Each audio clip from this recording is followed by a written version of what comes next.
Տեսնել հայկական աղետն ու առողջ մնալ անկարելի է։ Դաշնակցական թերթերը կարդում եմ, դաշնակցականներին եմ հայհոյում։ Կոմունիստական թերթերը կարդում, սրանց հայհոյում։ Իզրամկավար հնչակ թերթերը անպատիվ եմ համարում կարդալ։ Մարտիրոս Սարյանին 28 սեպտեմբերի 1924 թիվ։ Սա հատված է Ավետիք Իսահակյանի նամակների նոր հրատարակված ժողովածուից։ 267 նամակ, մեծ մասնանտիպ, որ ընդգրկում են վարպետի կյանքի ավելի քան 6 տասնամյակ 1895-ից 1957 թվականներ։ Նամականին, որ հավաքագրել եւ կազմել էր գրականագետ Արփիկ Ավետիսյանը, պատրաստ էր տպագրության դեռևս 1991-ին։ Տատիկս գրականագետ է, երկար տարիներ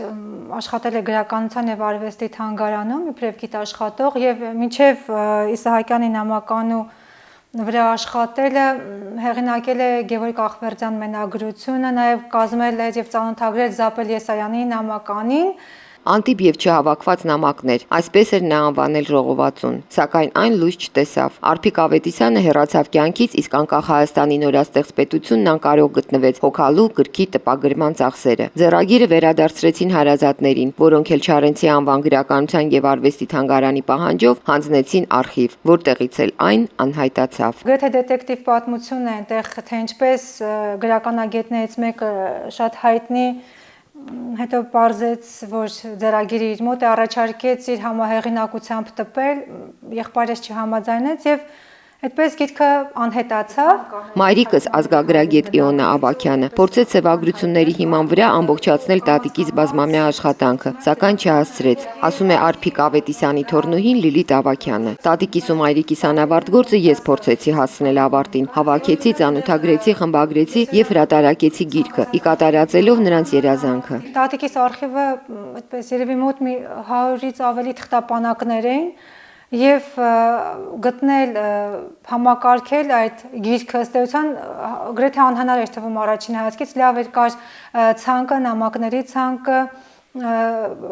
եւ այդ ցանկով հնարավոր եղավ վերականգնել, ամբողջացնել, կային բացական նամակներ, կային